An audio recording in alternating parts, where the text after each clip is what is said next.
కాలంలో మీరు ఏం చేయలేదని చెప్తున్నారు, కానీ ఈ 2 ఏళ్ళలో మేమే అభివృద్ధి చేశాము, 5 ఏళ్ళు వైసీపీ ఏం చేసిందో చర్చకి రావాలంట లోకేష్ ఎవరు జగన్ గారు రావాలంట. లోకేష్ పిలిస్తే ఇప్పుడు లోకేష్ ఉన్న ఒక శాఖని సరిగ్గా నడుపుకోలేకపోతున్నాడు.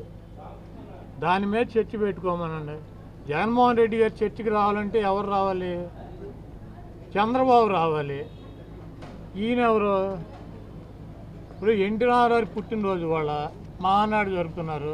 ఎక్కడ జరుపుతున్నారు? ఏ స్థాయి నుంచి ఏ స్థాయికి తీసుకొచ్చారు?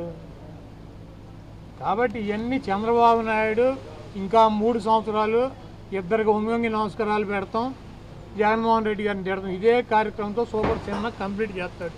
ఈ రాష్ట్రంలో రాబోయే ఎన్నికల్లో జగన్మోహన్ రెడ్డి గారికి ఒకటే మైనస్ ఏంటంటే చంద్రబాబు లాగా అబద్ధాలు చెప్పలేడు, చంద్రబాబు లాగా ద్రోహాలు చేయలేడు, చంద్రబాబు లాగా అబద్ధపు ఎన్నికల వాగ్దానాలు ఎన్నికల మేనిఫెస్టో చేయలేడు.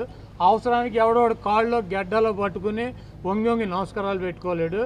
ఆయన ఏను చచ్చినా బతికినా ఒకే రకంగా, ఆయన గెలిచినా ఓడినా ఆయన పద్ధతి నిజమే చెబుతాడు, స్టడీగానే నిలబడతాడు. ఉన్నదే ప్రజల కోసం, మోడీనైనా లేకపోతే ఇంకోళ్ళైనా సరే అదే రకంగా మాడతారు, అదే రకంగా అడుగుతారు. వాళ్ళు జగన్మోహన్ రెడ్డి గారు ప్రతిపక్షంలో ఉన్నాడు, వాళ్ళు జగన్మోహన్ రెడ్డి గారు ఎట్లా మాట్లాడాడు, చంద్రబాబుని ఏ రకంగా సంబోధించాడు?